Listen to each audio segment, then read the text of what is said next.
Hey everybody, it's me Jermaine and I'm back with another Simple Truth news update. I am your host Jermaine. And ladies and gentlemen, as Americans, we've always been taught that we are to be a friend of Israel.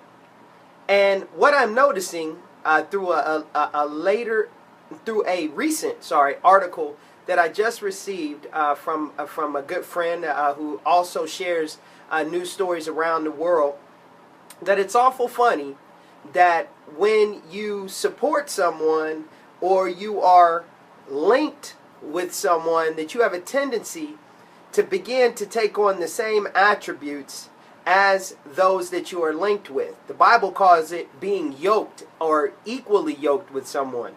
Well, I want to share with you how Israel treats its foreign nationals or people who come into its country. I want to share an article with you that I just found, and the article is entitled "Violence Against African Immigrants on the Rise in Israel." Violence against African immigrants to Israel seems to be on the rise in the entity, as hateful headlines against foreign individuals continue to dominate headlines in Israeli media. Sentiments against African migrants reached their peak on Wednesday after some 1,000 people in southern Tel Aviv staged a violent demonstration against the rising number of Africans moving into the area. The demonstrators, armed with sticks and stones, attacked African-run shops and those serving African customers, and smashed up a car with two African men on board. They also shouted racist slogans including "Blacks out" and "Infiltrators, get out of our homes." Witnesses say the rally turned violent after several racist speeches by right-wing members of the Israeli parliament, many of whom were from the ruling Likud party of Prime Minister Benjamin Netanyahu. "The infiltrators are a cancer in our body," quote. Likud MP Miri Regev told the crowd, as fellow MP Danny Danson shouted, "The infiltrators must be expelled from Israel. Expulsion now." The protesting Israelis claim African immigrants have disrupted their lives by stealing from homes and shops and even taking the laundry left outside to dry.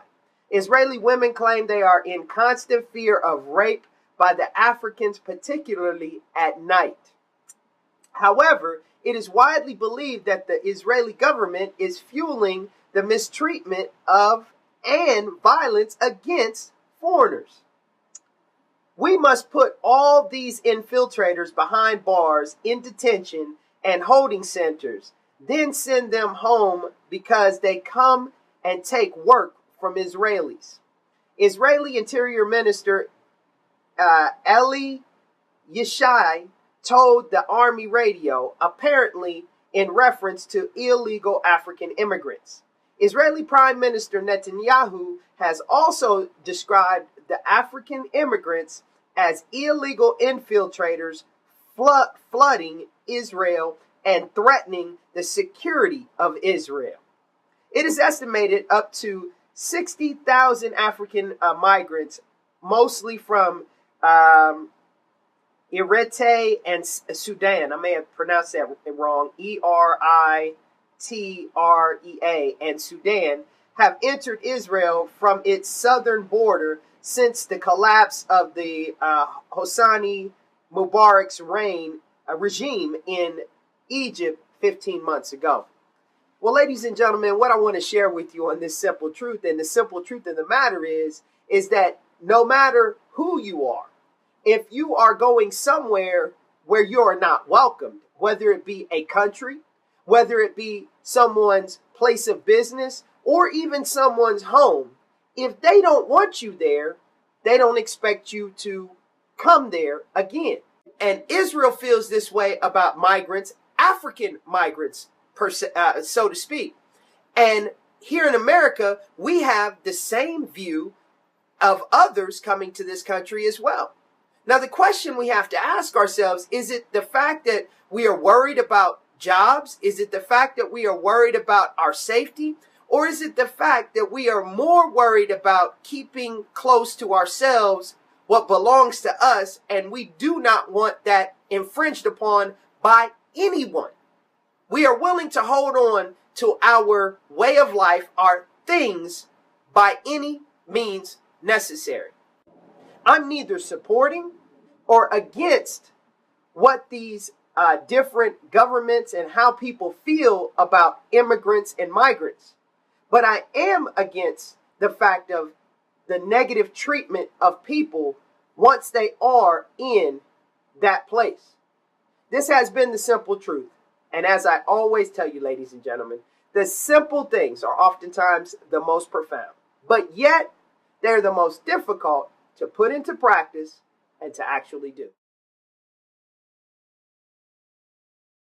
Now, ladies and gentlemen, there is a specific quote by the Interior Minister in Israel that I really and truly want to, I want you to take heed, think, listen, hear what it has to say.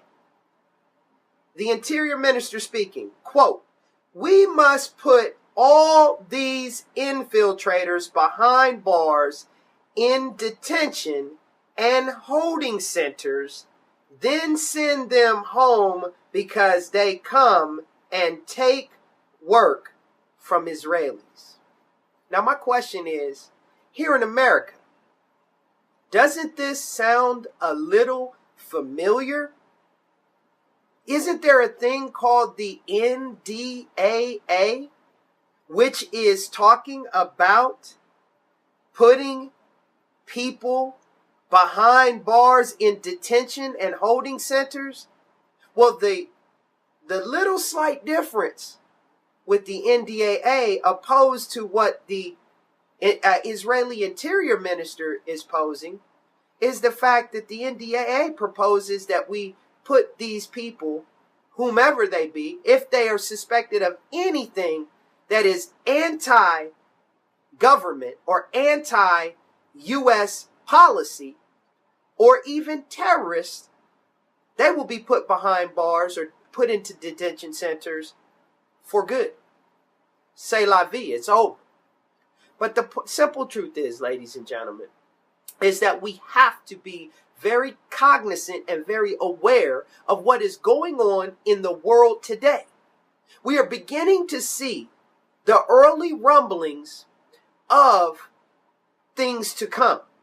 We are seeing previews to upcoming attractions. If you are a person that has ever been to the movies, one of the things that most people like about going to the movies is watching the previews of upcoming movies.